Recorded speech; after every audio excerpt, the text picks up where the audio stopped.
Dans ce message, nous allons parler de la maison du Père et nous allons parler de la prière qui monte. On a parlé de ça depuis le mercredi. Vous savez, il y a des moments où une personne peut de fois prier et lever la voix, mais sans que la prière ne monte à Dieu. Sans que la prière ne monte à Dieu. Mais cependant, la préoccupation de chaque chrétien, c'est de vouloir faire une prière que Dieu entend et qu'il reçoive le résultat. Voilà pourquoi généralement beaucoup de chrétiens sont dans cette phrase qui disent que je suis en train de demander à Dieu et Dieu n'est pas en train de me répondre. Je suis en train de demander à Dieu et Dieu ne m'entend pas. C'est souvent ce que dit chaque chrétien. Oui, effectivement, il y a des prières de foi qu'une personne peut adresser sans que Dieu ne l'écoute, sans que Dieu ne le réponde. Et quand on voit la configuration biblique, nous voyons la sphère spirituelle, comment elle est composée. Donc il y a le secteur qui est appelé le royaume des cieux, là où il y a Dieu, et là où il y a également tous les anges, tout cet univers-là, tous ceux qui composent ce royaume. Et le livre d'Apocalypse dit ceci, rien de souillé ne peut entrer dans ce secteur. Quand vous voyez dans le livre de Genèse, je crois que c'est Genèse 3, on nous dit que quand Dieu chassa Adam et Ève du jardin, il mit des chérubins, des anges protecteurs, afin que ceux-ci ne rentrent plus dans le jardin, de peur qu'ils ne reprennent l'arbre de vie. Pourquoi on nous présente les chérubins? Dans la parole de Dieu, on voit les catégories des anges. Tous les anges n'ont pas la même catégorie. Il y a des anges qui sont des anges simples, il y a des anges qui sont à un niveau intermédiaire, et il y a des anges qui sont à un niveau supérieur. Et quand on voit la catégorie des chérubins, on voit que ces anges-là, ils ont des yeux partout. Même quand tu viens par là pour te regarder, il n'a pas besoin de se retourner. Il te voit, donc ils sont d'une extraordinaire puissance.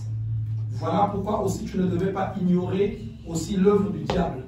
Parce que le diable également était de cette catégorie-là. Avant qu'il ne soit précipité, il était de cette catégorie. Voilà pourquoi il a une grande organisation. Moi je dis déjà, le travail du diable dans la vie d'une personne commence quand elle a l'ignorance de l'œuvre des ténèbres. C'est là qu'elle commence. Ou quand elle prend la résolution de dire que non, cela n'existe pas. Ça réjouit le monde des ténèbres. D'abord, quand vous regardez, tout le travail que Christ a fait n'était que basé sur ça. Détruire les œuvres du diable. Il était confronté à des magiciens, des sorciers, des satanistes. Vous voyez même la naissance d'un bébé quand il va naître. Voilà pourquoi vous voyez la naissance de Christ était une naissance vraiment miraculeuse pour ceux qui lisent la parole de Dieu. Si vous repartez dans les prophéties, depuis très longtemps, les prophéties disaient que c'est Bethléem, c'est là-bas que devait naître Christ. Et pendant des générations, puisque ceux qui avaient prophétisé, c'était des grands prophètes. J'aimerais dire à quelqu'un aujourd'hui, je peux te dire quelque chose. Attends à l'accomplissement de cette chose. Attends-toi à l'accomplissement. Mais la manière dont cela va s'accomplir, je t'assure, ce n'est pas de la manière dont toi tu penseras que les choses s'accompliront. Quand la prophétie, la révélation de Christ était faite, que c'est de Bethléem que naîtra le Sauveur. Donc, tous les enfants garçons qui naissaient, ils se disaient, c'est peut-être lui. Donc, ils regardaient comment cet enfant-là grandissait. Donc, tous les habitants de Bethléem étaient préoccupés à ça. Il ne fallait pas qu'une femme mette au monde un garçon. Dès qu'un garçon naissait, tous dirent, ah, c'est sûrement lui le Messie. Jusqu'à ce qu'ils se sont fatigués. Parce qu'aucun Messie ne naissait. Mais est-ce que Dieu peut mentir? Non. Aïe. Mais comme par hasard, quand le temps de Dieu arrive, la femme qui va tomber enceinte n'était pas de Bethléem. Vous voyez? Mais comment ça Dieu a dit, c'est à Bethléem qu'il va naître? La femme n'était pas de Bethléem. Premier point. Elle n'habitait pas aussi à Bethléem. Mais comment va-t-elle naître là? Est-ce que la prophétie de Dieu peut taper à côté? Non. Pendant que cette parole était sortie, et Dieu est assez grand pour se débrouiller, pour accomplir la promesse qu'il a faite, quels que soient les temps, quelles que soient les générations. Amen, amen. Voilà pourquoi quand Dieu te donne une parole, accroche-toi à cette parole. Vis maintenant par rapport à cette parole. Ne tiens pas compte de ce que les gens vont dire. Ne tiens pas compte de ce que les gens vont raconter. Ne tiens pas compte de l'attitude des gens. Vous savez, quand tu as une vision, quand tu as une promesse, les gens en te regardant, ils ne peuvent pas croire que cette promesse ou cette parole peut s'accomplir sur toi. Parce que Dieu prend les choses viles pour qu'il fasse accomplir, pour qu'il fasse éclater sa gloire. Et donc, au lieu que ce soit une personne de Bethléem, mais c'est Marie qui va tomber enceinte. Wow. La prophétie commence à taper à côté. Mais Dieu ne peut pas taper à côté. Il va toucher le roi. Le roi va dire, il y a un recensement pour tout le monde. Chacun doit repartir dans son village. Mais Marie n'est pas de Bethléem. Ce n'est pas son village. Même le chemin qu'ils vont faire va passer par Bethléem. Et pendant qu'ils arrivent vers Bethléem, elle a eu envie d'accoucher. Elle a eu envie d'accoucher. Et ça disait non, non, retiens-toi, retiens-toi. Mais ce que Dieu avait dit devait s'accomplir. Il fallait qu'elle mette au monde à Bethléem.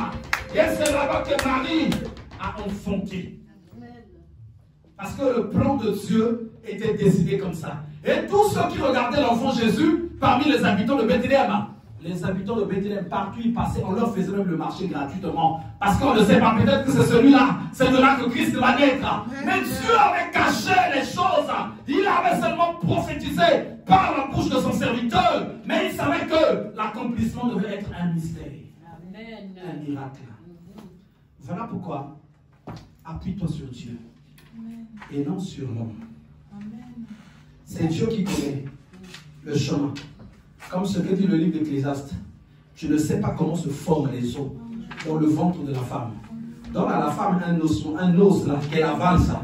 Elle ne peut pas. Elle ne peut pas, elle va mourir. Mais comment se fait-il que les os du bébé se sont formés dans son corps? C'est ce que dit le livre d'Ecclésiaste, parce que les choses de Dieu sont un mystère. Compliqué. Les choses de Dieu sont compliquées. Et voilà pourquoi j'aimerais dire à quelqu'un, les choses souvent que Dieu va te donner, des fois ça ne viendra pas dans le mariage que toi tu attends. Vous savez, nous on attend des choses. Mais Dieu sait nous donner. C'est Dieu qui sait ce qui est bon. C'est Dieu qui sait ce qui est agréable. C'est Dieu qui sait ce qui est vraiment parfait pour nous. Mais souvent, nous, on a notre manière à nous de penser et de voir les choses. Voilà pourquoi souvent nous tapons à côté. Est-ce qu'à un moment donné, tu peux dire un peu, Seigneur, non, c'est ce qui vient de toi que j'ai envie de recevoir. À un moment donné, si tu pouvais l'associer vraiment à ta vie, tu verras, il se passera beaucoup de bonnes choses. Et quand tu attends quelque chose, ne te fatigue pas. Ce qu'il faut vraiment être sûr, c'est de savoir si la parole vient de Dieu.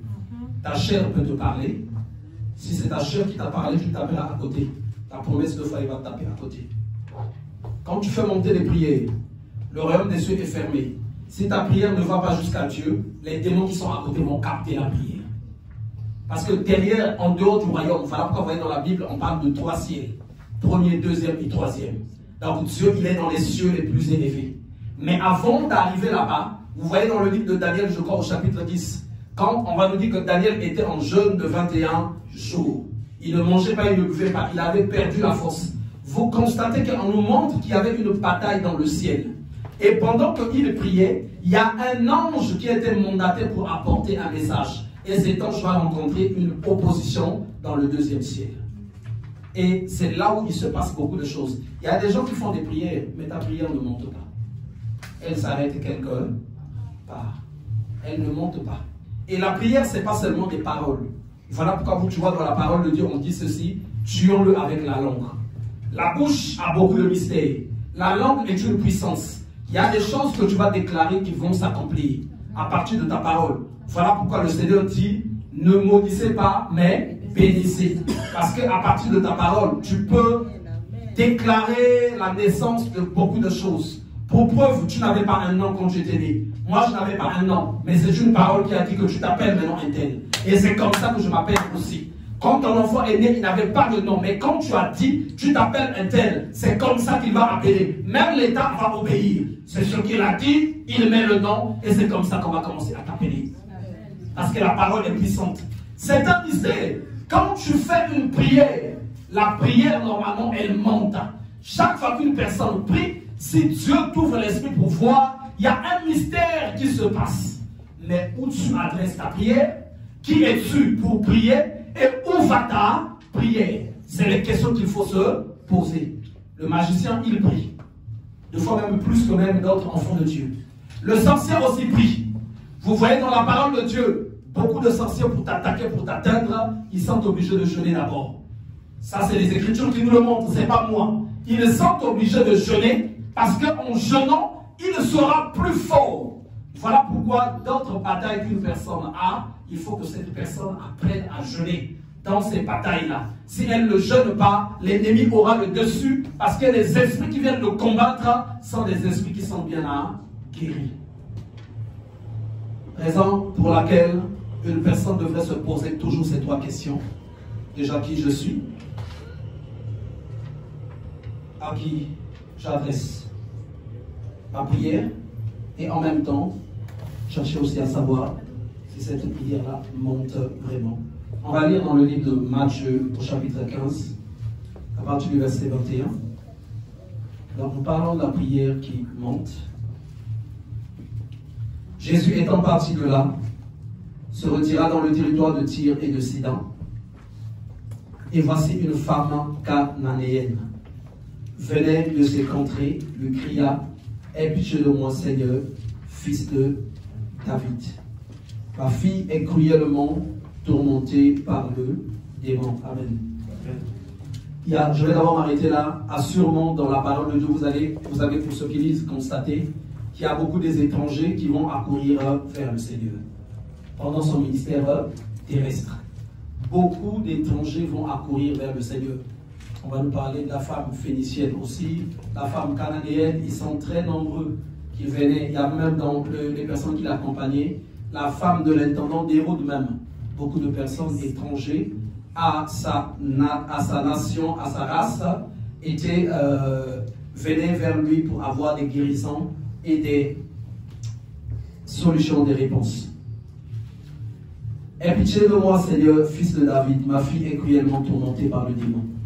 Il ne lui répondit pas un mot, et ses disciples s'approchèrent et lui dirent avec insistance: renvoie-la, car elle crie derrière nous. Il répondit: je n'ai été envoyé qu'aux brebis perdues de la maison d'Israël. Mais elle vint se prosterner devant lui, disant: Seigneur, secours-moi. Il répondit: il n'est pas bien de prendre le pain des enfants et de le jeter aux petits chiens. Oui, Seigneur, dit-elle, mais les petits chiens mangent les miettes qui tombent de la table de leur maître. Alors Jésus lui dit: femme, ta foi est grande, qu'elle te soit faite comme tu veux.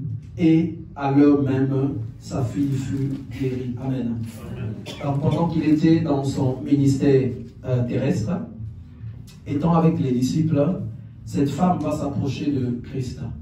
Et déjà, nous constatons ceux qui composaient le cercle de Christ, ils étaient tous juifs. Ça, vous lisez dans la parole de Dieu, vous allez voir, il n'y avait pas des gens d'autres contrées qui composaient ça. C'est des gens qui faisaient partie de la nation d'Israël. Parce qu'en fait, pourquoi ça va se passer comme ça? Jésus, quand il vient, il est d'abord envoyé avant d'étendre sa mission, parce que la mission devait s'étendre après la venue de l'Esprit. Donc là, il était d'abord en train de travailler au milieu des enfants. Au milieu des enfants. Parce que les enfants d'Israël, c'est ceux qui étaient les enfants de Dieu. C'est eux qui étaient d'abord, qui avaient cette priorité. Ils ont voilà, les ayants droit. C'est la personne qui avait répondu à l'appel, c'était Abraham. Assurément, Dieu aussi faisait appel à d'autres personnes, comme au temps d'aujourd'hui. Mais il y en a qui disaient que non, je ne peux pas répondre à l'appel de Dieu. Abraham ayant répondu à l'appel, c'est là qu'une lignée va commencer à se construire. Tous ceux qui étaient sur la terre étaient des créatures de Dieu. Mais cependant, être enfant de Dieu, c'était autre chose. Et donc, Dieu, quand il va appeler Abraham, il va choisir d'avoir pour père Abraham et une marche va commencer. Et Jésus va naître de cette lignée. Voilà pourquoi, du temps même de l'Église, quand il va commencer, on va souvent dire Dieu d'Abraham, Dieu d'Isaac, Dieu de Jacob. Et donc, tous ceux qui l'entouraient, ils faisaient partie des enfants d'Israël. Et les Juifs, ils avaient un privilège. Pour preuve, on nous parle de la piscine de Bethsaïda, là où il y avait des malades qu'on jetait dans l'eau, tout ça, ça faisait partie de la nation d'Israël. Ils avaient des privilèges que d'autres peuples n'avaient pas. Donc, c'était un peuple qui avait une grâce particulière. Quelque chose de spécial coulait en eux. Et cette grâce, on l'a vu jusqu'aujourd'hui, ils tiennent le monde. Quand Dieu donna la promesse que de toi sortira des nations. Il n'a pas dit une nation. Dieu a dit des nations. C'est des nations qui devaient sortir d'Israël. Et c'est ce que nous voyons également aujourd'hui, cette promesse qui s'est accomplie. Et donc, tous les autres peuples étaient considérés comme des peuples impurs. Des peuples qui n'avaient pas droit à ce dont les enfants d'Israël bénéficiaient. Voilà pourquoi quand cette femme va commencer à avancer, elle va rencontrer d'abord le blocage au niveau des apôtres, des disciples, qui vont dire « renvoie cette femme ». Elle avait de l'insistance, mais on voit ce que Jésus va répondre. Il répondit « je n'ai été envoyé qu'au brebis perdu de la maison d'Israël ». Mais elle vint se posséder devant lui disant « Seigneur, secours-moi ». Il répondit « il n'est pas bien de prendre le pain des enfants et de le jeter aux petits champs ». Amen. Donc, Jésus, là, va parler du pain des enfants. Il va parler de la nourriture des enfants. Les enfants du Père qui ont droit, bien sûr, à la nourriture de leur Père, à ce qui revient à leur Père. Mais cette femme demandait, j'ai besoin, j'ai besoin, j'ai besoin. En voyant l'attitude de Jésus, cette femme n'était pas ayant droit. Elle n'avait pas le droit d'obtenir ce qu'elle était en train de demander. Je vais prendre un petit exemple que je prends aussi 2 fois, qui est si simple. Ici, nombreux sont des parents, les sœurs Rime, les sœurs Elisabeth, la sœur Gina, beaucoup de personnes. Donc, pendant que tu es chez toi, tranquillement avec tes enfants, tu leur achètes 2 fois des vélos, tu leur fais à manger. Quand ils arrivent, ils n'ont même pas besoin de fois de demander est-ce que maman, papa, on peut manger? Ils partent au frigo, ils sont chez eux, ils ont le droit. Vrai ou pas vrai? Mais tu commences vers 16 h, quelqu'un qui vient sonner. Quand il sonne, dès qu'il sonne, tout de suite, oh maman, ça va? Elle rentre, cette personne va vers le frigo. Oh, mais toi, tu poses la question. Mais toi tu viens d'où? Je dis, oh mais maman, laisse-moi, je vais manger. Tu vas te poser la question, mais qu'est-ce qui se passe? Pourtant, c'est des fois un voisin que tu vois. Bon, imagine un peu, tu prends les 200 € ou les 300 € que tu avais, tu lui donnes, bon voilà, mange et ça c'est pour t'en vélo ou pour ce que... Mais dans quel état vont se retrouver les enfants? Ils vont dire, mais maman, qu'est-ce qui se passe? C'est qui ce monsieur, c'est qui cette personne? Oh non, non, non. C'est mon enfant aussi. Ah non, mais même les enfants disent, non mais écoute maman, il faut qu'on s'assoie. Il faut qu'on parle, qu'est-ce qui se passe? Il faut qu'on parle, qu'est-ce qui se passe? C'est encore quoi ça? Tu l'as encore ramassé où? Ça c'est qui ça encore? Ça ne va pas. Donc ça ne peut pas être possible chez toi. Même les enfants aussi ne vont rien comprendre de ce qui se passe. Parce qu'en fait, c'est un étranger qui veut prendre des choses qui ne lui appartiennent pas. Et Jésus avait les choses.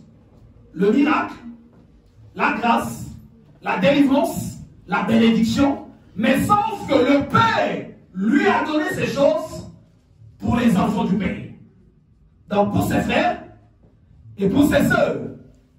Voilà que maintenant quelqu'un arrive. Mais moi j'imagine un peu, j'imagine Lusan, j'imagine un peu Jared. Donc quelqu'un qui rentre seulement dans la maison, il se met à table, il commence à manger. Mais on ne connaît pas. Il dit, non, mais je viens manger chez maman. Tu viens manger où? Oh, chez maman. Mais quelle maman me dit, oh, mais laisse tomber, j'avais faim, je suis venu chez maman. Mais non, mais ça ne va pas. Ça ne va pas. Qui te donne le droit déjà de rentrer? Et ça va se passer très mal. La police viendra mettre cette personne dehors. Même les enfants. Je crois que, on ne veut même pas parler de costaud, qu'il soit costaud ou pas, ils vont soulever la personne et la jeter dehors. Parce que c'est une personne qui n'a pas le droit à ce genre de choses. Et Jésus, c'est ce qu'il va commencer déjà à expliquer à cette dame. Mais regardez, comme cette dame suppliait, le Seigneur va faire quoi? Il va dire, ta foi, vu que tu as besoin des miettes, tu dis que même les chiens mangent des miettes qui tombent de la table des enfants. Jésus va dire, je vais recevoir une guérison. Mais la part qu'il a reçue, ce n'est pas une part de droit. C'est une part de miettes. Vous savez, tu peux de fois, on a trop mangé à la maison, ou pour raison X, tu prends la décision que les choses aillent à la poubelle. Mais la poubelle ne t'appartient plus. Ceux qui gèrent les poubelles, mais il arrive, il va se servir, il va prendre ce dont il a besoin. Pourtant, c'était bien à toi. Mais tu l'as jugé normal. Ah mais oui, c'est normal. Tu peux même lui dire, attends, j'ai d'autres choses à prendre dans la maison qui vont venir à la poubelle. Vous voyez? Même là, les enfants ne vont pas dire, mais pourquoi tu lui donnes ça?